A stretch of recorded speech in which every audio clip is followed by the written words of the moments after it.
What's a horrifying fact a person could have lived happily not knowing? Story 1. If you're exposed to rabies, you will have absolutely no symptoms for months, potentially.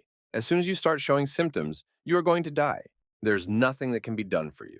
Remember to go to the ER if you are bitten by any wild animal that can potentially carry it. Rabies is very nearly the worst way to go, and that's considering dying of starvation, fire, drowning, or jumping from an airplane. You go into delirium and a deep fear of water and slowly die of lack of water as the virus bursts into your brain. Best case scenario, Milwaukee procedure, you end up brain dead. I would personally shoot myself if I was diagnosed with it. Edit. Point is, rabies is significantly scarier and worse than a few injections. Story 2. Because of the cellular makeup of our eyes, we see better in low contrast light in the periphery of our vision. The way the cells work means they have a much lower activation. So in the dark or between very minute monochromatic differences, you will see better out of the corner of your eye than your central vision, which is more geared to complexity and color.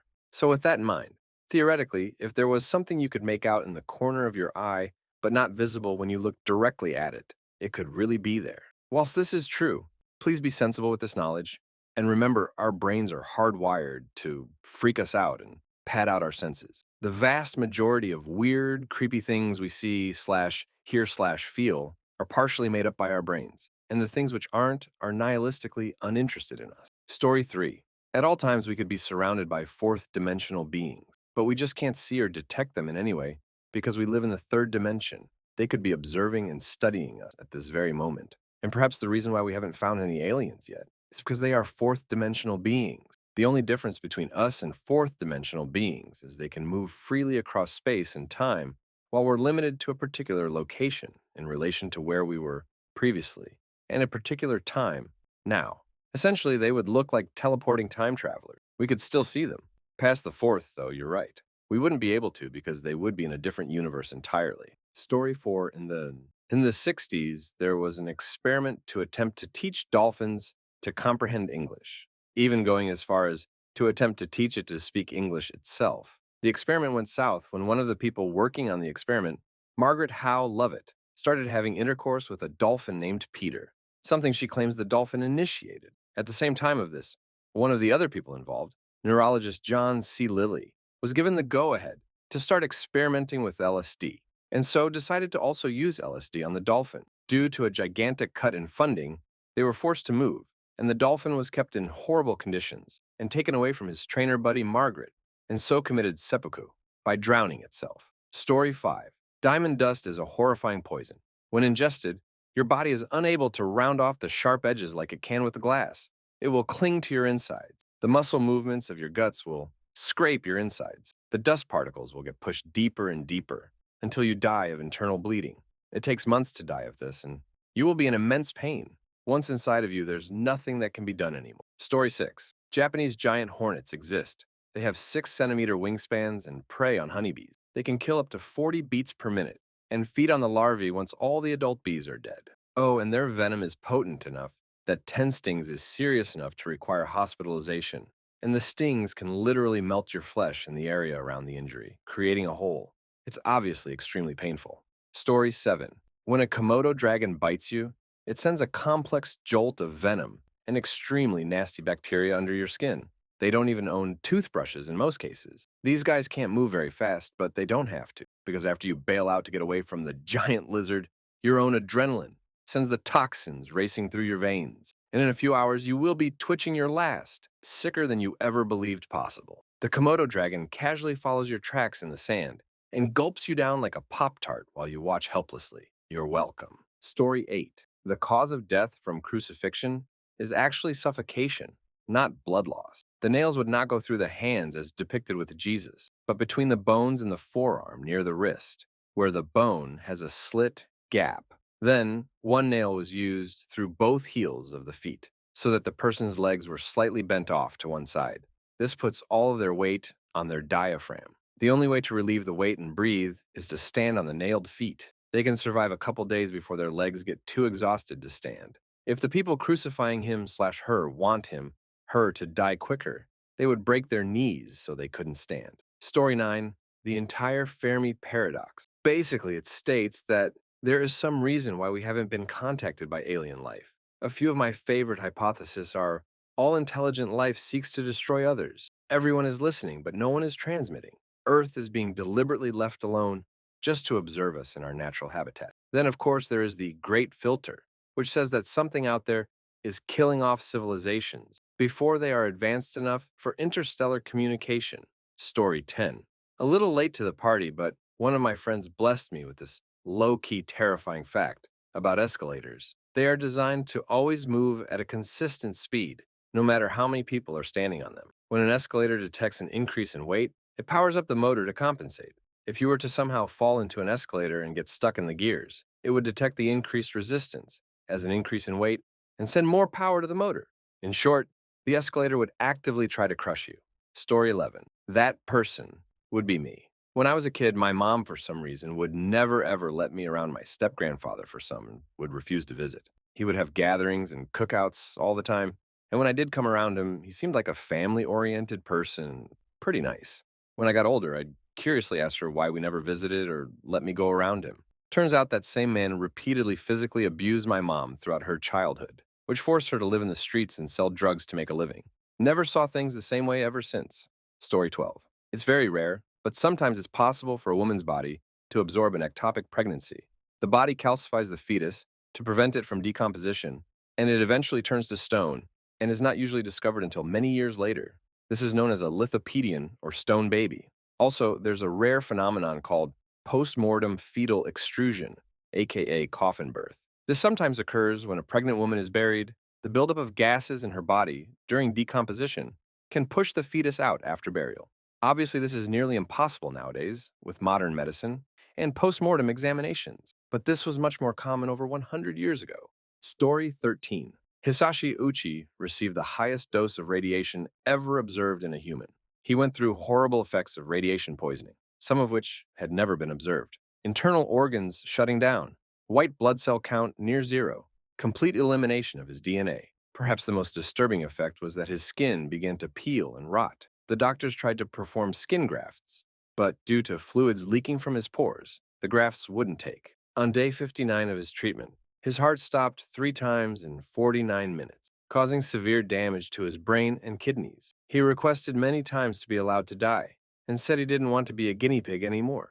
He was kept alive for 83 days, partly due to his family's request, partly due to the opportunity to research radiation poisoning. In his final days, he was described as a rotting corpse with a beating heart. Story 14. Fecal matter is one of the most widespread substances in office spaces. It's everywhere, and mostly due to workers not sufficiently washing their hands, combined with just the regular amount of poo particles that stick with you even after washing well. The break rooms tend to be especially bad, and this gets into things like your coffee mug. Even if you bring one from home, it's still susceptible. You're going to have to take it back home and wash it really well. Don't even think about the communal mugs. Story 15. One of the longer-running urban legends is that Spanish fly is an aphrodisiac. There is always someone who wants to repeat this experiment despite the sorry results others have had. In fact, the active ingredient in Spanish fly, cantharidin, is a very nasty irritant that raises painful, weeping blisters wherever it touches you. If you eat it or slip it to someone else, hoping to get laid, it scorches the mouth, esophagus, and points south, causing super painful open sores, violent nausea, delirium, and very often a painful death like unto the one you would achieve by sucking on a lit acetylene torch. Story 16. Most graveyards are built in floodplains or places with high water level. When graves are dug, they fill up with water from the water table. The grave water is pumped out on the grass, usually where people walk. The give fills up with water after about 15 minutes, so pumps have to be taken out right before the funeral. They use straw to hide the water, but if it takes too long to bury someone, the coffin will float and roll over. Get paid double time if you have to jump into a grave to put the body back into the box, though. When you remove the lowering straps from under the coffin, you can roll the person around inside. Grave water smells sweet. Story 17. You are statistically never more than 6 feet away from a spider, be it alive or dead. There is always a shark behind you. It may be thousands of miles behind you and tens of feet deep, but there's always a shark behind you. If you could breathe in endlessly, you'd drown due to humidity. If your brain would allow you to, you could bite off your finger like a carrot. 99% of your body is empty space. This includes liquid-filled cavities, such as the uterus your veins, or the teeny fluid pockets in bone marrow, you are essentially nothing. Story 18. According to the writings of Valerius Maximus and Florus, the king of the Teutonies, Teutobod, was taken in irons after the Teutones were defeated by the Romans. Under the conditions of the surrender, 300 married women were to be handed over as Roman slaves. When the matrons of the Teutones heard of this stipulation, they begged the consul that they might instead be allowed to minister in the temples of Ceres and Venus. When their request was denied, the Teutonic women slew their own children. The next morning, all the women were found dead in each other's arms, having strangled each other during the night. This act passed into Roman legends of Teutonic fury. Story 19. Tomorrow I suggest we all learn about the brazen bull. The brazen bull, bronze bull, or Sicilian bull, was a torture and execution device designed in ancient Greece. According to Diodorus Siculus, recounting the story in Bibliotheca Historica, Perillos of Athens invented and proposed it to Phalaris, the tyrant of Akragas, Sicily, as a new means of executing criminals. The bull was made entirely of bronze, hollow, with a door on one side. The bull was in the form and size of an actual bull and had an acoustic apparatus that converted screams into the sound of a bull. The condemned were locked in the device, and a fire was set under it, heating the metal until the person inside roasted to death. Phalaris ordered the bull tested on its inventor, Perillos, but he wasn't allowed to die in it. Instead, Perillos was pulled out and then thrown off a hill. When Phalaris was overthrown by Telemachus, he was roasted in the bull. Phalaris was a generally terrible person, so don't feel too bad for him. He was noted for his cruelty, and if the legends are true, he literally ate babies and threw people into volcanoes. Story 20. Most artificial intelligence researchers, thinkers, and philosophers believe that artificial superintelligence is likely to be achieved within the lifetime of people who are young today. Most of those people also believe that it will be the last invention we will make, either because we work up the absolute most magically best recipe for machine intelligence that has our best interests in mind and brings us as individuals and a civilization to veritable immortality, or because for any of a very long list of reasons, we create a superintelligence that rationalizes that humans are a strategic threat or just unimportant and in the way of its goal, and our species is quickly wiped out. Quickly, that is, one day, all the humans died. Oh, and by the way, many AI researchers, thinkers, think that while it will take a few decades to create a machine intelligence on par with a human, that the time between that milestone and the birth of superintelligence that is capable of controlling virtually everything on this planet could be on the order of minutes or hours. Edit. It's hard to say how a machine's superintelligence could control everything on the Earth, mainly because relative to it, you have the intelligence of a mosquito at best. Some human conceivable options are self-replicating nanobots and computer network hacking. But since a superintelligence will easily work out things like unification theories of physics in the time it takes you to cook spaghetti, it's more likely that it would be capable of some level of control that your limited biological mind can't even comprehend. Story 21. The fact that I am alive, but this life will not last. When you're really young, you take it for granted. You say, of course I'm alive. There's no other option. Everyone else dies, but they're everybody else. I'm me. I am the one who views this world. This is my story. I'll last forever. But unfortunately, to quote Calvin's mom, we're all somebody else to somebody else. And when you get to your late 20s, it starts to hit you. The bones ache a little. The metabolism slows. And then you know that bitter fact that yes, you too will die someday. You're not going to last. But there's beauty in it. Knowing that something is impermanent means you must make the most of it while you have it. Story 22. The idea of single-player games is becoming less and less appealing to game designers. Games that are multiplayer with in-game microtransactions are becoming more and more the norm. These games are just so much more profitable than their single-player counterparts. Example would be GTA Online profits exceeds nearly every other GTA game combined.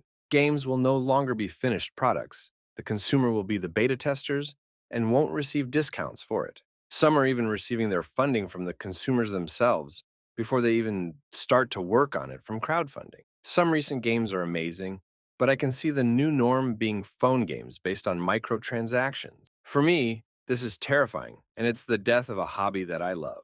Story 23. Parasites don't just passively sit there, draining their hosts' nutrients. They can actively change the behavior and sometimes physical traits of their hosts. For example, one type of parasite causes the killifish they inhabit to behave in an actively suicidal manner, intending to attract the attention of predatory birds. which in turn are a secondary host in the parasite's life cycle. They turn on their sides and wriggle at the surface of the water, flashing their bright sides at the birds above and making them easy to catch. This isn't even a rare infection. Entire colonies of seabirds are sustained by the actions of these parasites. A predatory barnacle, Saculina, infects crabs. The Saculina neuters the crab and replaces the crab's reproductive organs with its own. It then hijacks the crab and forces it to behave as a female with a ripe egg sac, whether the crab is male or female, and sends it to exposed places to spread the eggs of the parasite, putting the host at extreme risk of predation. Toxoplasmosis, the reason people say to keep pregnant women away from kitty litter, is a parasite that inhabits both rodents and cats in different stages of its life cycle. This parasite, when it is time to leave the rodent host, causes the normally shy mouse or rat to suddenly become suicidally brave, walking around in broad daylight far from cover, specifically to attract predators. And humans are not immune. Toxoplasmosis infection causes psychological changes in humans too. Infected people become more foolhardy and less concerned about the risks of their actions. I wouldn't be surprised if more than one midlife crisis or extreme sporting hobby was actually the result of an infection. Story 24. Not terribly horrifying, but one that sort of freaked me out a bit. Keep in mind that this holds true for our area. Other areas may operate a bit differently. If emergency services roll up to an accident and one of the victims has no pulse and they cannot detect breathing, they will move on to the next victim, even if the victim is not showing injuries incompatible with life. Yes, that is a thing. Don't perform interventions on someone whose head is still in a helmet 40 yards away. The general thought is, you can't help the dead. You can help the living. Death has a few phases to it and generally takes a while to set in. So a trauma that leads to death before emergency services arrives is usually extremely severe and irreversible. That said, in some cases, interventions will be attempted anyway, especially when the victim is a cop slash firefighter slash EMT slash child. Another thing that was surprising, to me anyway, is that if we get a call to a scene where someone has coded, cardiac arrest, where they are pulseless and apneic, for example, we will work on them to try and get circulation back and will not load and transport until that happens. This sometimes upsets the family, who are telling you to get them to the hospital. But the fact is, the ambulances have the same capabilities for resuscitation as the ER had, and you generally need a heartbeat before you can attempt definitive care at a hospital. This sort of leads into the next point that loosely ties all of these points together. Anytime someone dies, the location of their death becomes a crime scene. Now, true, this might only be the case for a few minutes, until a JP slash judge slash coroner arrives to pronounce death, and the cops are satisfied that it was a legit case of them dying without assistance. But the fact is, it is by definition a crime scene. So, to this end, no one dies in an ambulance. They either die on scene or are rushed to the hospital where they are pronounced dead. An ambulance cannot be pulled out of rotation because it is a crime scene. Story 25. In the 1850s, there was a massive solar flare commonly called the Carrington event. The auroras were so bright they could be seen in the Caribbean, and people could read the newspaper by the light in the north. The scary thing is that it caused lots of problems with telegraphs, the most advanced communication technology at the time. Besides reports of wires bursting into flames, there was apparently enough energy in the lines they could send messages to other stations without connecting their power supply. ICE records suggest that this may happen from time to time. So if telegraph wires shorted and burned a few inches apart, what would happen to the processor on your cell phone with its circuits only 32 nanometers apart? Story 26. That there is a solar flare that has our name on it. We have no way to predict it, and if we were hit by another Carrington event level storm with our current reliance on technology, over 1 billion would die in the first 2 years after it. It would take us a decade in a first world nation like ours to rebuild, and we would lose 3/4 of all current active satellites in orbit. The world economy would implode, and mass starvation and war would ensue. They estimate about 75 million in the US died of starvation in the first year, and almost nobody knows how close we came just a couple of years ago from completely eating it. Congress took up the task of seeing if interrupters could be added to our grid to prevent this from happening and protect us from a localized EMP such as a terror attack. Power companies, lobby, money, you know the drill. Story 27. In a microbiology class, we were discussing viruses and their stages, the lytic stage, in which it is actively being replicated, and the lysogenic stage in which it is embedded into the host's genome, waiting for some environmental factor that will trigger the lytic stage. The prof was telling us that it is quite possible that a portion of our own DNA, up to 6%, he said, though I don't know where that number came from, could be ancient viruses embedded into the genome of our entire species now, lumped in with so-called junk DNA, and could possibly be triggered by some factor that we could never foresee with equally unforeseeable results. Probably nothing to worry about, though. Probably. Story 28. Banks create money out of thin air. If you took out a $10,000 loan, they do not take that money from savers to give to you. Instead, they put plus $10,000 in your account and then create a separate account with minus $10,000 in. Because all the pluses and minuses add up, it is all seen as legitimate. Banks cannot lend to themselves, but they can lend to each other. Use the created money to make more money and then pay the debt back at the end of each day. Why else would they just lend to each other? The problem is that all those plus $10,000 make up the majority of the money in the economy today. This is why currencies are described as backed by debt. That means that most of the money in your account was, at one time, borrowed by someone who is still looking to pay it back. Because when you pay back your loan, the pluses and minuses annihilate. So the amount of money in the economy shrinks.